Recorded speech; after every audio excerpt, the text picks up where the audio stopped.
Check that bat. Check the bat. Check the bat. Corked. Check the bat. On this episode of Baseball Barbacast, we talk about the Astros' very strange offseason, the Mets' very interesting offseason, as Steve Cohen said some interesting words in public about Pete Alonso. We are going to talk about the drama of the Dominican Winter League later on, and maybe we'll get to a few other topics, depending on how long we yell about Brett Beatty. But Jake, we must begin with the opener.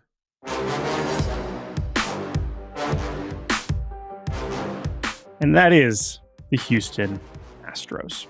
Jake, when we have been planning these pods over the last few weeks, thinking about Bregman and Alonso as these two big, once we got past Roki, it was like, all right, Bregman and Alonso, we got these two Boras clients, two players that mean so much to their teams that seem like they are heading elsewhere in free agency. But as the process has lingered on and certain transactions have been made or not made, it has become a little bit more clear that Alex Bregman going back to Houston is at least on the table. And that concept continued to gain steam over the weekend for a few reasons. The first of which is that the Astros had their Fan Fest. And of course, everybody at Fan Fest was like, hey, so remember Alex Bregman? He's not here. He used to come to these things all the time. What's he up to? Oh, he's still a free agent? Could he potentially be coming back, even though the depth chart would suggest that doesn't make any sense for him to?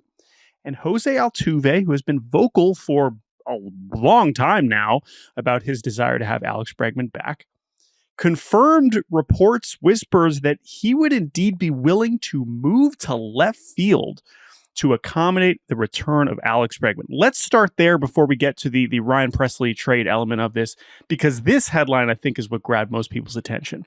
So when you saw the idea that Jose Altuve would move to left field so that, again, Isaac Paredes, who they acquired from the Cubs, and Christian Walker, who they signed, would seemingly be addressing the corners. Jose Altuve is second baseman. Paredes could play second base if Bregman returned to play third, and Altuve would move to left field where he has never played an inning in his life. So what did you think when you saw that headline? Now we're never going to see a home run rob at left field at Minute Maid Park. I was dreaming of it, but we're going to need someone a little bit taller. What'd you think? I mean, it makes sense. Altuve, for months, even before Bregman hit the market, was outspoken about bringing him back. And I would imagine for Altuve, there is an element of Will Smith standing in the empty room. Where'd all my friends go? Springer gone, Correa gone, Bregman potentially at the door, Kyle Tucker gone. Like you get it, right? The Astros are still formidable, but it's a different group of characters now. And I think it is reasonable to believe that Bregman, from like a culture component, is very important to Astrodom. And it makes sense that Altuve would be this outspoken. And like, what does Jose Altuve have to prove at second base, right? It's not. He's still playing at this point because he wants to keep winning championships. The money's in the bank, right? Whatever. And so like going to play left field to give the team a better chance to win doesn't necessarily surprise me.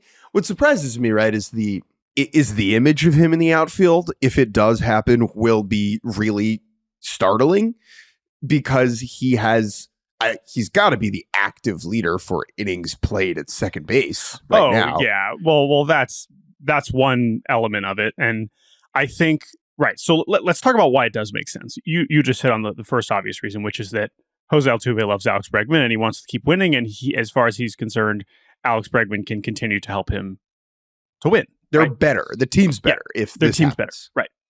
And also like the notion of little Jose Altuve playing left field is goofy because he's never done it. He's never played a second in the outfield. And yes, you could say, oh, well, the short left field in Houston, like anybody could do that. Yordan Alvarez limping around can do that. I'm sure Jose Altuve, who is still, while about to turn 35, is still relatively spry, right? Like he can move around even if he's never done that before. Now, in a larger left field, the other half of the season, it maybe not the best plan, right? Maybe not the best plan. But the other reason it makes sense, if we're saying that this makes sense, because obviously at the start of the offseason, we weren't like, Jose Altuve is going to move to left field. Like, no, we were not thinking about this. But okay, the other reason it makes sense is that the Astros outfield is bad. They do not have a left fielder. With all due respect to our friend Taylor Trammell, who I believe they claimed on waivers at some point and is currently penciled in as their starter on roster resource.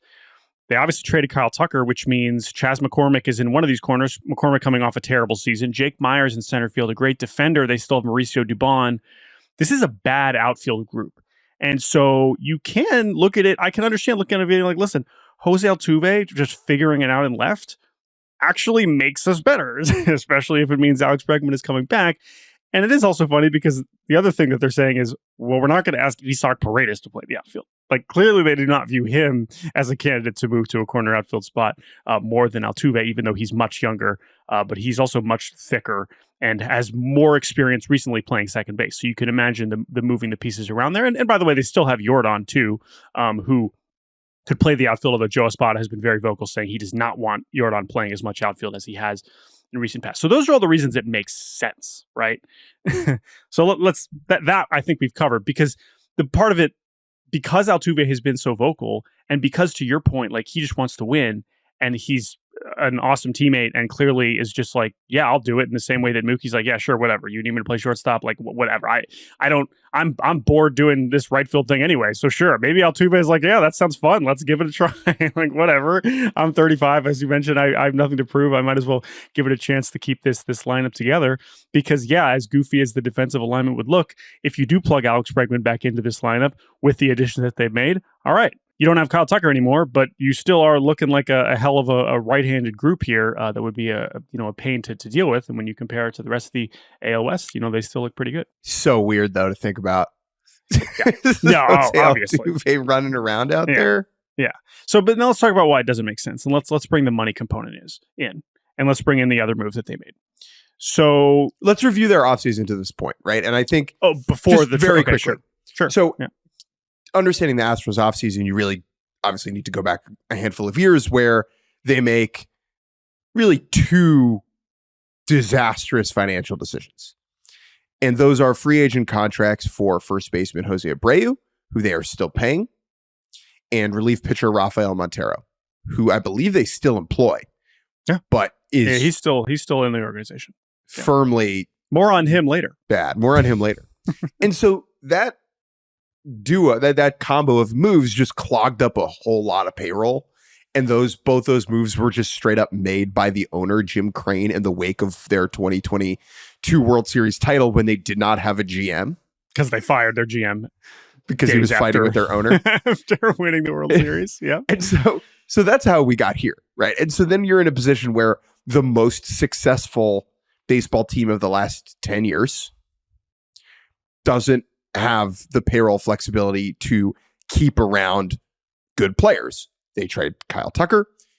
They bring in Isaac Paredes via trade in that deal. They sign Christian Walker to play first base. And when that happens, we assume that the corners are sufficiently clogged, leaving no room for Alex Bregman. Well, let's also mention that they tried to trade for Nolan Arenado, right? Yes. And when Arenado says no, they're like, all right, we're moving on. We're going to do this other sequence and end up with the Paredes Walker corners. It's so funny, though, you mentioned the payroll flexibility part of it, because it was the owner, it was Jim Crane driving the bus to get Abreu, to get Montero, to bring Montero back, right? He had already been there to bring in Jose Abreu. And when we say the flexibility, we got to find the guy. We got to find the guy who did this. We got to find the guy who did this. And it's like, part of that is because they want to get back under the CBT, the first luxury tax, right? Because historically, the Astros have been, they've done it before, but they have been unwilling to do that. And going into this offseason, and where we're at now after Walker and all these moves, before this weekend, they were still a few $1 million over that first line. That first, friends, let's be real, the way that some of these owners are viewing as a cap, right? This is, they're saying, we do not want to go over this number. And in recent weeks, they have determined that our way to get under that number would be to trade Ryan Presley. Another large contract for a player who has been around for a long time, has been one of the most important players of this Astros run by far. One of the best pitchers in postseason history, That's a fact. I mean, he has been that. But he was also making, $14 million, and he was the contract that they felt most comfortable moving, partially because other teams would want it, and partially because Ryan Pressly got a lot worse this past year. And they already obviously committed big money to Josh Hader. Brian Abreu remains very good, and they viewed Pressly as expendable at this point. And if they viewed that they could get off of his money, they were like, great, we'll do this. And that is reflected in the fact that they traded him to the Cubs over the weekend for an A-ball pitching prospect, Juan Bello, who he's fine. But, I mean, they were getting off this money. And while they did send $5 million to cover some of the $14 million he has remaining just from the last year of his contract, this was a move to get under that line, that $241 million line. Okay, so they did that successfully. They traded Ryan Pressly, and we can talk about him more with the Cubs in a second. But if you're bringing back Alex Bregman, you're going over the line again, obviously, right? I mean, there's really no other contracts that you could move to where you could still bring back Alex Bregman on whatever creative contract you're willing to do and be over. And the reporting from Chandler Rome and others on the Astros says, okay, the Astros are willing to go over it for the right situation. And it seems that Bregman would be the right situation. However, as we just described, that is a very strange situation and kind of an unbelievable outcome when you consider the start of the offseason, where this is not like Pete Alonso, where it's like, who's going to sign Pete Alonso? There are plenty of teams where it's like, yes, Alex Bregman would make them so much better. Just give him the money. In this case, it's somehow him finding his way back to Houston would really be an astonishing result. I really want to harp on the Abreu and Montero contracts one more time. It's bad, folks. Because it is a total of $30 million worth of payroll. That's plus the Pressly trip. Like, that's Alex Bregman. Yeah. Yeah. Right? Like, that's it. Like, that's Alex Bregman. And so it is the consequences of my actions. Oh no, here they are. Yeah. And two, the Tucker one is a little bit of a different conversation. Because if they decide we can't pay, the numbers could be so high, and like they clearly used it as like, okay, well, we can get, not only can we get a player that can help us this year in Isaac Paredes, but he has enough value that he can get us a recent first round pick in Cam Smith and Hayden Wesneski, who will pitch for them this year. But we also had, when we talked about the Astros at the start of the offseason, we kind of said, like, you do have to pick one. You can't let both of these guys go. And so now that we've maybe find our way back to a situation where they are somehow picking Bregman, even with this convoluted situation, is kind of amazing. The one thing that's at the back of my head about this situation, too, that has not really been acknowledged, is like Isaac Paredes. Like, I still don't really know how good he is. And I know he was an all-star last year, and I know I shouldn't be clouded by how bad he was in the second half with the Cubs. And he looks like a perfect fit in that ballpark. But there's other part of me that's just like, okay, but like maybe Isaac Paredes is, I mean, clearly they traded for him, but I don't know. That's another thing where it's like, well, maybe he's not as important as we think, but I don't know. This is why I think they should sign Bregman and move Altuve to left, because the likelihood of one of the following things happening is pretty high. Altuve gets hurt. Bregman gets hurt. Paredes gets hurt. Christian Walker gets hurt. Okay. Like one of those four guys or Jordan, right? One of those guys missing enough time where you can reshuffle the positional alignment and just put Altuve back at second base and DH Walker, whatever, right? Or Paredes or like Isaac Paredes stinks. And then you could just put everybody back where they belong. Like, well, I think one of those things will happen because baseball's random. And you just want to have as many good, competent, dependable baseball players on your team, and the positional alignment will kind of figure itself out in the end. And so I think they absolutely should sign Alex Bregman. And from a narrative perspective, I'm fascinated because the Astros had, when they traded for Paredes and signed Walker, we all were like, okay, it's done. Thanks for the memes, Alex Bregman. And Astros fans were understandably frustrated. But then like over the last couple weeks and months since then, and Bregman has remained on the market, and we get to Astros Jamboree, and fans have found a reason to hope again that they will get Alex Bregman, where now, if he ends up on the Tigers or the Red Sox or the Marlins, Marlins fans will be like, you pull me back in. Right. And again, the contrast of that with Pete, who we'll talk about in our second segment, is also wild in terms of the fan sentiment and whether he feels like he should come back or what the feeling is with the players. Is the player asking too much or whatever? Obviously, Scott Boras being both their agents makes this all the more interesting. So I think we can kind of cut it off here. I love the Astros stuff. Dude. Yeah, I love the Astros right now because it is maintaining that level of success for as long as they have is unbelievable. It is one of the most impressive accomplishments in baseball roster construction in the 21st century. Easily, right? To be that good for that long is outrageous. They have made it so much harder for themselves than they needed to, right? If Jim Crane had just like swallowed his pride and let James Click continue being the general manager after winning the World Series, they wouldn't have Abreu or Montero and might still have Kyle Tucker. And like they have upped the difficulty level for themselves. And the farm system sucks, right? And it's like all these things, and yet they keep winning. I know that they got their streak of ALCSs ended last year because the Tigers were impenetrable. They still made the playoffs, right? Like they still win the division. Still came back and won the division after that horrible start. And then that's the thing, right? To me, as much as we get tired of the same team getting there, it's like they've now done it in a few different ways. And this upcoming season will be a very different way if they are going to do it again. If the Astros bring back Bregman, would you pick them to win the AL West? I mean, I'm probably picking them anyway. Bingo. That is exactly my point.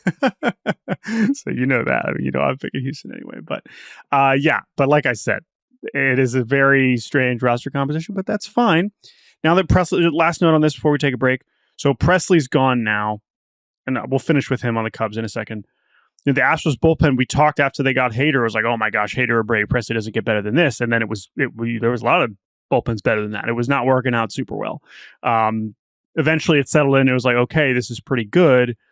And then once Hader and Abreu kind of settled down, you had just this new wave of totally anonymous pitchers. I mean, we're talking guys that I had never heard of Brian King before he was in the major leagues. That there's not a lot of those in this league, and he was one. Hard to do now. Never heard of him. Taylor Scott had been bouncing around. He had a great season. Caleb Ort bouncing around, same thing. Rafael Montero is still in this organization and is, of course, making more money than all of these other guys.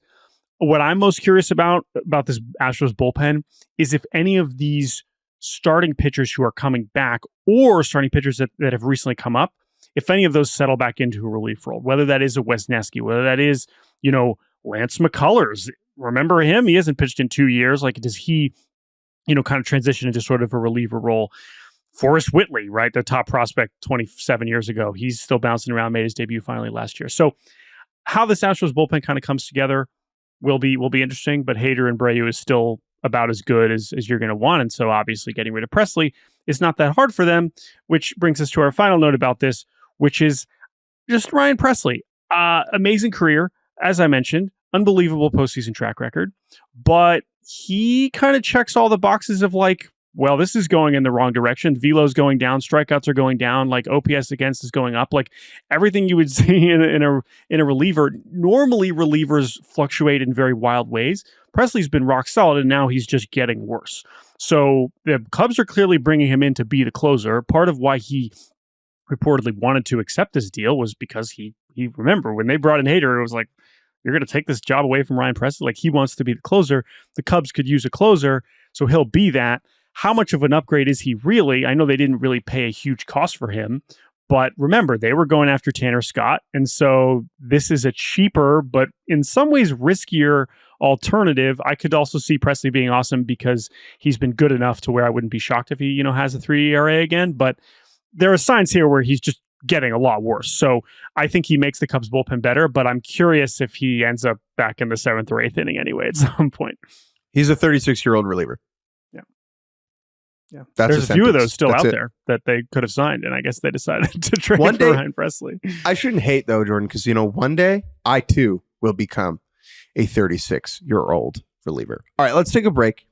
When we get back, we'll talk about Pete Alonso again.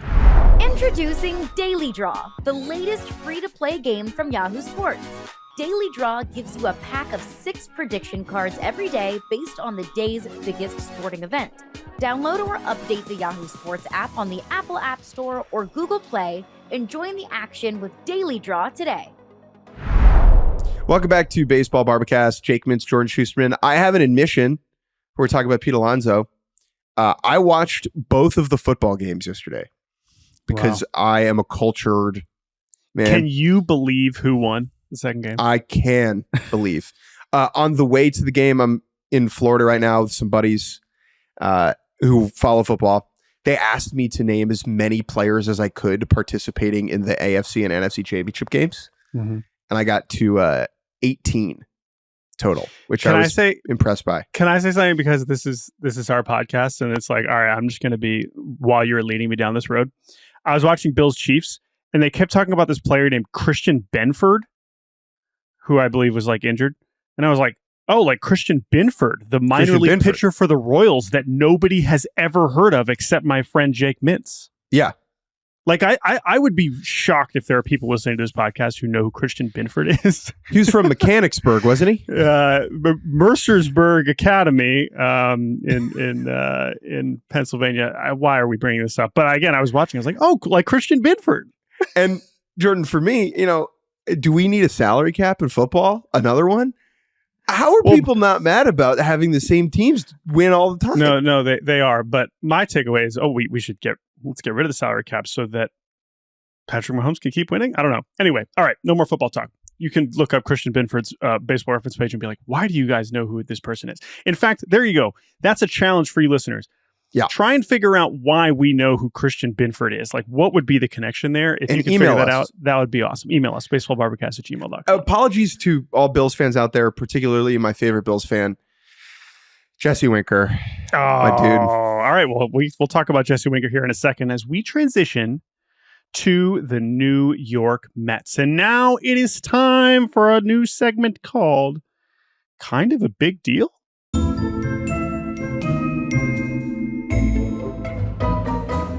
Steve Cohen in the financial world is definitely kind of a big deal. He is definitely a big deal. However, in this segment, we are going to try and determine whether what happened over the weekend is a big deal or not. Because the Mets hosted their version of Fan Fest. They all have different names. I believe this was called Amazin Day? Amazin something? No G, right? Wouldn't even think about having a G at the end of that word.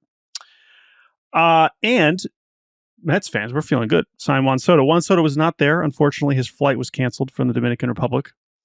There was a tweet that was like, Juan Soto, Huáscar Brazaban, and Dedniel Nunez will be unable to attend. I was like, damn it. Brazaban, out. Fans are going to be devastated. Hey, Brazaban did more for the Mets last year than Juan Soto did. Anyway, Juan Soto was not there. But Juan Soto was, of course, spoken about, asked about, referenced many times. And they also hosted a little Q&A sesh with David Stearns, with Carlos Mendoza, with Steve Cohen himself.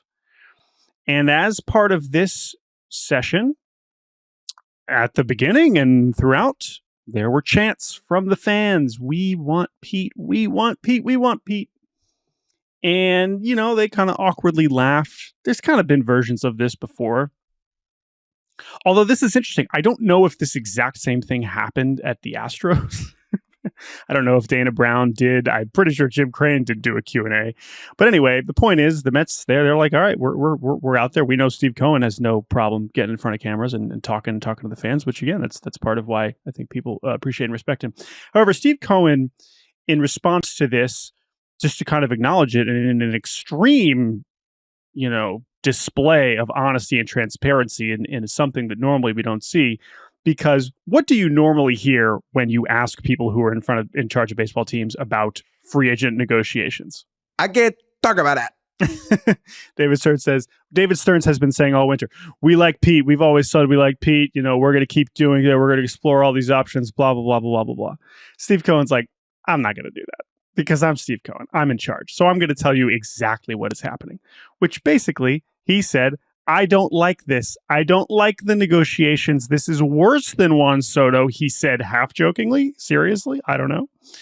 He said he did not like the structures of the contracts being presented to him. He basically said this has been exhausting, and while we're still considering it, that's where I'm at. Is this a big deal? Kind of. Here's why. Kind of a hedge. Go ahead. You know who loves a hedge? Steve Cohen. That Steve Cohen is exhausted by negotiating with Scott Boras is not surprising, nor should it be surprising to anyone involved. As someone who has never negotiated with Scott Boras, I am not speaking from experience. However, it is probably exhausting. However, such is the game you have chosen to play, Steve. If you want to own a baseball team and spend oodles of money on that team, you cannot be floored when the most powerful agent in the sport is demanding a large number for his skilled client. That is not a big deal, right? Like, what he actually said does not surprise me.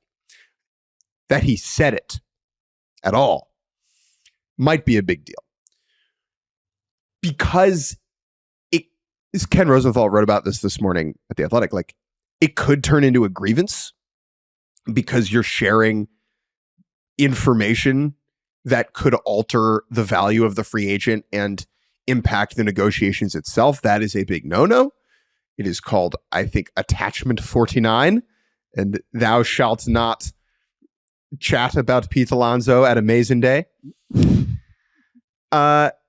I don't think... here's why this is actually not a big deal. It will not meaningfully skew the odds of Pete Alonso returning to the New York Mets or not. Yeah, I think that's probably fair. I think, again, I mean, some of these specific things that he was saying, what I'm so interested about this is not necessarily what we learn about the negotiations from it, as much as Steve Cohen's unique attempts and often successes to turn to through PR, through what he is saying, which in a lot of cases, I do believe he is being honest, to turn the public sentiment in his favor. Because again, as we've talked about a lot, like fan sentiment being versus with players versus not players, like obviously there are a lot of Mets fans who, the ones that are saying we want Pete, says, Steve Cohen, you're one of the richest people in the world, just bring our favorite player back. That's a lot of fans. But then there's also sentiment that's just like, oh, Pete's being greedy. He shouldn't be expecting to get $300 million. Like, come on, dude, just like come back to the Mets and stop being a hard. It's like, that's also unreasonable and misses the point of free agency. Hello. And of course, they acknowledge that too, right? Like David Stern says that. They all say this. They say, listen, he earned the right to go out and get as much as he can. And as our good friend and former producer Bobby Wagner points out, he had a couple tweets about this. Like, the system is set up so that you get to pay really good players nothing for a long time. And then when they get to free agency, this is when you pay them. That's the game you're in, Steve Cohen. You should know that. You understand that. And you clearly are willing and capable. Now, as people have pointed out to us, and after we had our first Pete Alonso conversation last week, like, I think it wasn't that we thought like they're obligated to give in to whatever Scott Boras is asking. Like, yes, it is a negotiation. I totally acknowledge that. But the tone where, Steve Cohen says things along the lines of, reality is we're moving forward as we continue to bring in players. The reality is it becomes harder to fit Pete into what is a very expensive group of players that we have. Not true.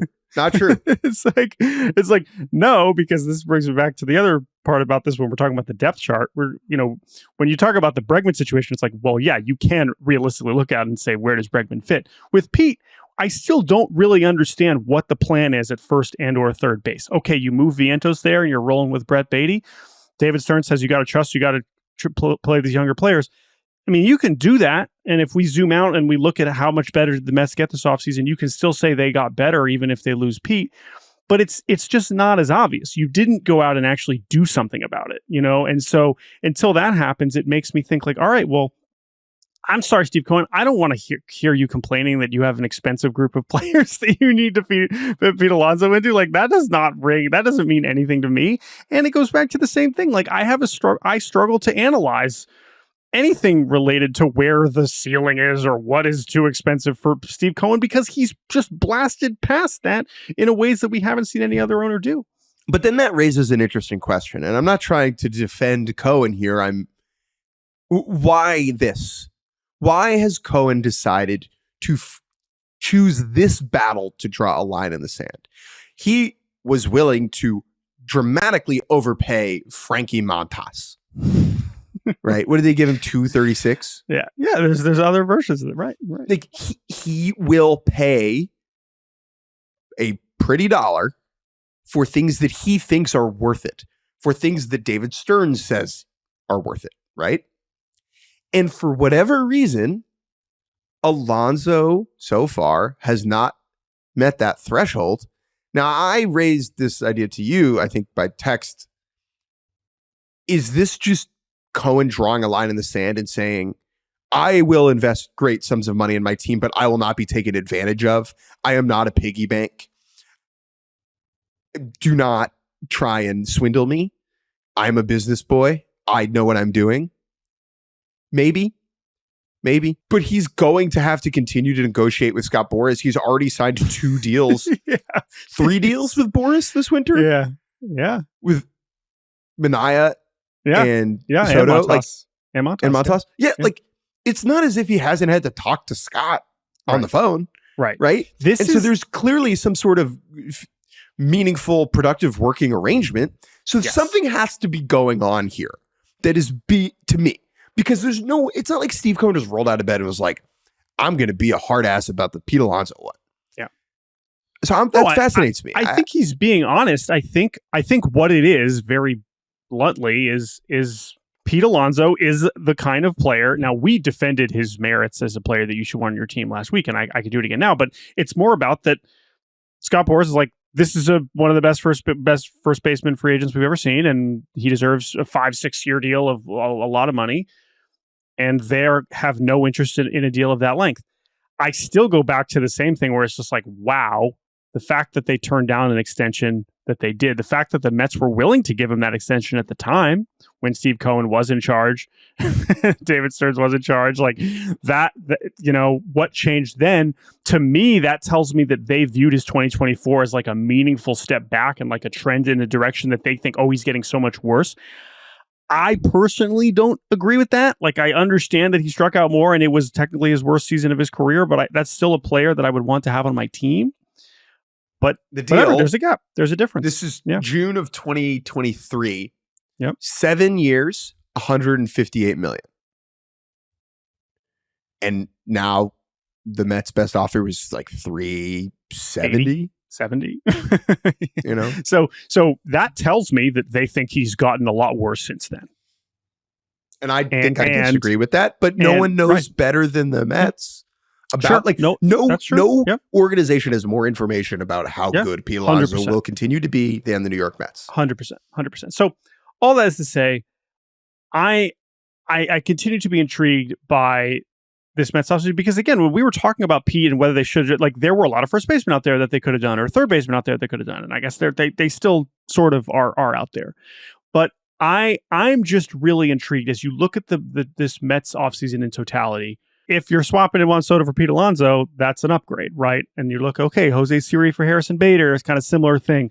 You've replaced Luis Severino and Jose Quintana with Frankie Montas and Clay Holmes, which is like, interesting. Sure. Like, sure. You've kept Sean Manaea and Jesse Winker. AJ Minter makes your bullpen better. So it's like, okay, you got better. Like, Juan Soto's amazing, and that's good. But I guess I'm looking at this as like, okay, so let's say you refuse to compete. Like, is there another move here that I'm not seeing where I'm like, hell yeah, what an offseason? Like, obviously getting Juan Soto is a huge win, but I'm struggling to see what that is. So maybe we're wrong, and Brett Beatty's going to be awesome, and Mark Vantos is going to be even better, and all those things. That's all possible. But that's where I'm at with this Mets offseason. Is like, all right, like, that's fine. If you want to draw the line in the sand, say we have a lot of expensive players, we can't fit Pete in with whatever. Like, that's fine. is there something else that I'm missing? Is there still another move where I can be like, all right, good, Mets, yes, World Series contender for sure? Because right now they look like a good team, but I'm still a little bit like, it's not quite as, going for it as you would maybe associate with giving one player $800 million. So that's kind of where I'm at with the Mets. But it is interesting. Is it? Do I think it's a big deal? I think it's closer to not a big deal. I think it's more of just transparency, that unique transparency. But it does also make me think like, oh no, whereas maybe the Bregman thing is moving closer to a resolution. I don't think an answer for Pete is coming really anytime soon. I mean, I could be wrong. Maybe you're listening to this and you just saw that he signed, with the Angels. But as we kind of saw, like this one could drag on. Like Boras is not obviously afraid to take these guys into February and March. So we'll see.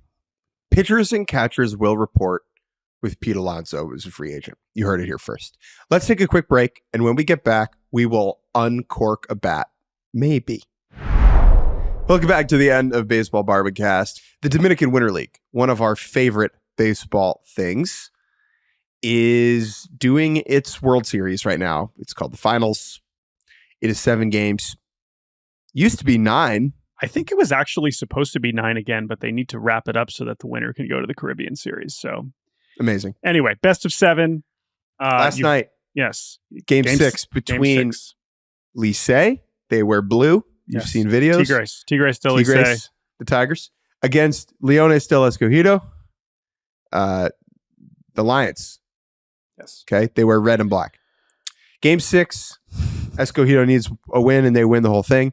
Players you've heard of on their team include Gene Segura, Johnny Cueto, and Junior Caminero. Okay. Like real boys. Junior Lake. Licey's team a little bit more anonymous, led, of course, by Emilio Bonifacio, the Derek Jeter of the Dominican Winter League.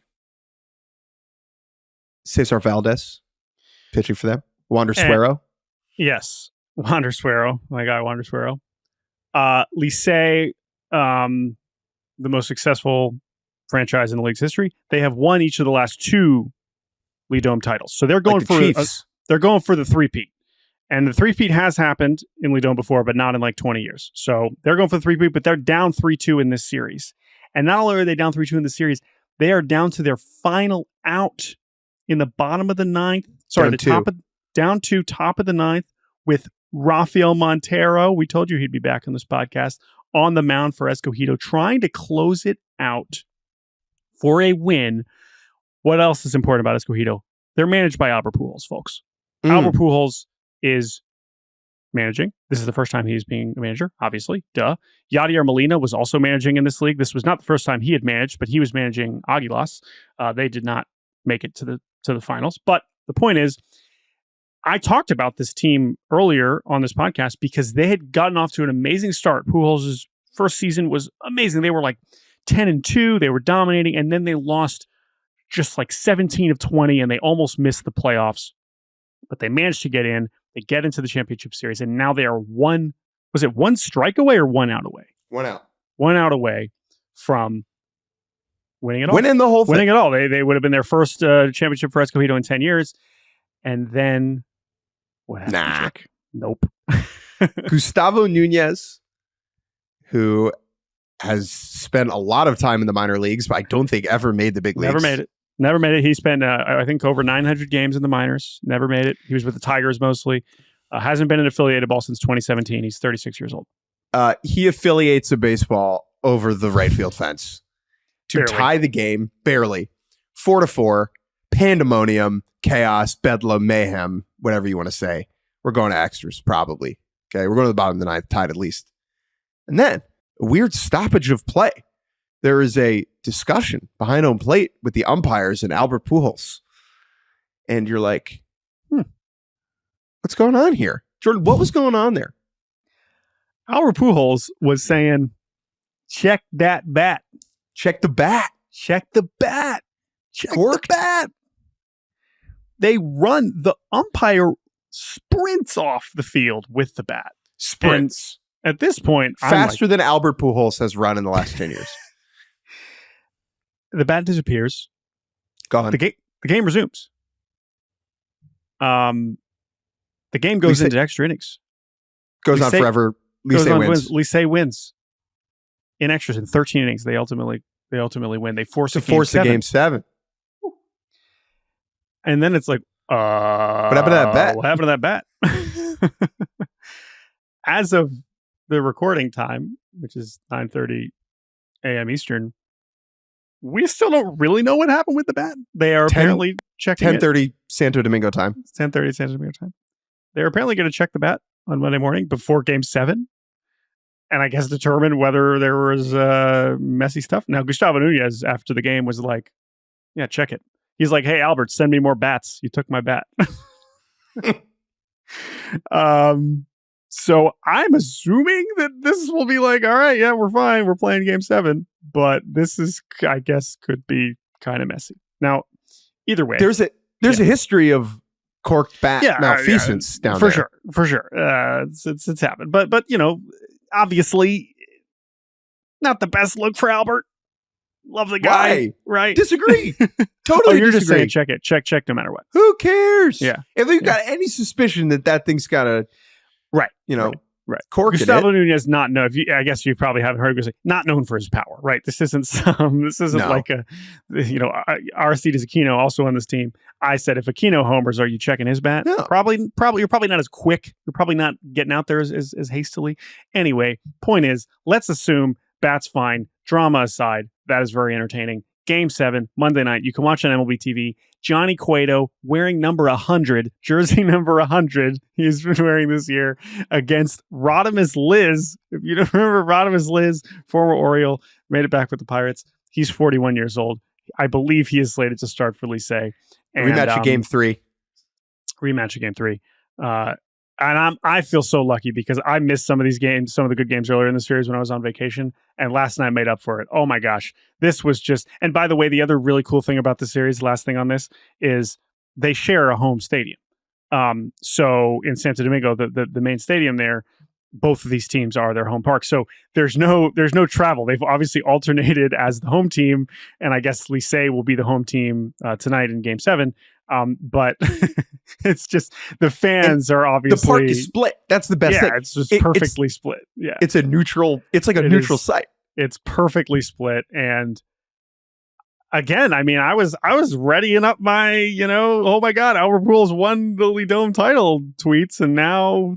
I mean, this is the thing about this. Is the last thing I'll say about Albert, and then we can wrap up here. A lot of criticism of some of his managerial decisions during this LIDOM season, but what a year of experience, right? I mean, to have a season where not only is he getting the in-game reps, but like to be the best team in the league, and then to lose 17 of 20, and then to sneak into the postseason, and then rally back, get into it, and then to be 1 out away and then blow it, and then like all these things. I mean, he is cramming in like a lifetime of managerial experience into this one season. What does that mean for him managing a big league team in the future? I don't know, but it's an amazing thing. He's one of the greatest players of all time, and that he's down there, grinding in this situation is pretty astonishing. And I don't know when we would ever see him in a major league dugout. I'm curious if he'll do anything this upcoming season. Obviously, he's been very focused on Escogido, but either way, it is a really fun story that I'm excited to learn more about. I also want to give some very quick shout out to his opposing manager.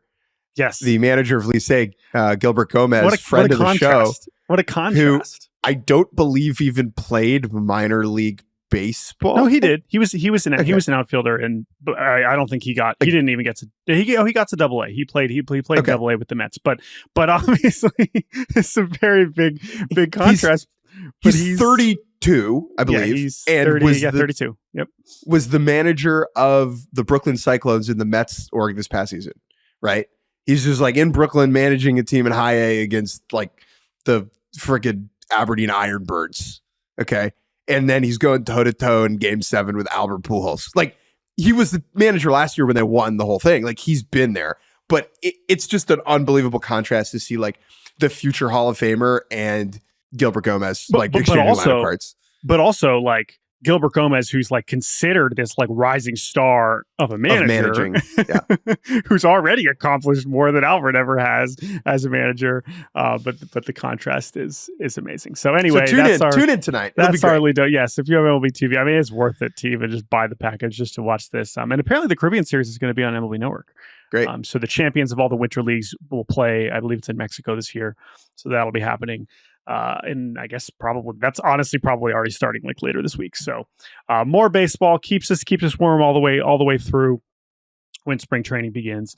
But yeah, I mean, maybe Game 7 will suck, but it's just great. Again, we've had a few of them the last few years. Listen, a Game 7 in January, guys. Come on, come on. It's January 27th. It's January 27th, and you can watch a Game 7. That's it. That's the selling point. Enough. I have one more thing just quickly, and then we'll say goodbye. I just wanted to mention, because there was one other transaction. The Nationals signed left-handed pitcher Shinnosuke Ogasawara. Now, this is significant not because Ogasawara is going to throw 200 innings and be an all-star, although that'd be really cool if he was. The Nationals have never signed a player out of NPB. It has never happened. And Ogasawara, who I believe is only like 27, has been one of the better starting pitchers in Japan for a while. 2 years ago, he was like a top 5, top 10 pitcher in NPB. He hasn't been as good recently. It's a 2-year, $3.5 million deal, so you can imagine why this isn't exactly grabbing the headlines. But to see the Nationals end up with a guy here who, based on him having talked about this, our good friend Yuri Karasawa, who tweeted about this at his, of course, amazing NPB resource, Yahoo Cosmopolitan, apparently he wanted to sign with the Nats because he viewed them as a place where he could start and like win a rotation spot, which I mean, okay, I'm excited to see him do that, because we looked at this Nationals rotation and it's like, all right, like there are a lot of guys that are really competing here. They brought back Trevor Williams. They still have Mackenzie Gore, very left-handed. They still have Mitchell Parker and DJ Hers and all these guys. So I'm curious to see if he makes it happen, but it's also just nice to see different teams signing Japanese players, including one that has literally never done it before. It's also an interesting sign of a trend, which is less heralded Japanese players making the leap. If you look at the Japanese players in the big leagues, it's mostly like super duper stars, duper stars, or players that were supposed to be impact players who may be disappointed or have gotten older or whatever. Like, there's not a lot of 5-starter types, and long relievers coming over from Japan, because in the past that the calculus wasn't worth it, right? Like, why come over and be that when you could be the 7th best player in the league over there? Now we're seeing the scales tip a little bit, and part of that is because of all the success various players are starting to have over here. So just keep an eye on this. I mean, is he going to win the Nats World Series? No. But what's going to happen eventually is a player who is not getting headlines, who signs for $3.5 million, is going to make the jump and become a monster. Be way better than we think. Yep. And it's going to be a huge deal, because that'll then incentivize more players like that to come from NPB. I think we are heading to a situation where MLB and NPB are going to have to renegotiate the agreement within the next 10 years. If players like this find success over here, because the Japanese league needs to find a way for their own interests to keep their best players around, while still allowing free agency to occur. So I'm just something to keep an eye on. That's all. 100%. And the Phillies also signed a side-arming righty, Koyo Aoyagi. That was a minor league deal, but that's another one. The Phillies have never signed a player from NPB. So, I mean, him making the Phillies seems way less likely than Ogasawara making the Nationals. But either way, seeing some of these players, we've already talked about some of the amateur players that are taking different paths out of Japan. So, again, Japan, it's not getting any less relevant, folks. Like, this will continue to be one of the biggest parts of our baseball watching experience, is how our league, interacts with Japanese baseball and Japanese players. So I'm excited to see what happens next.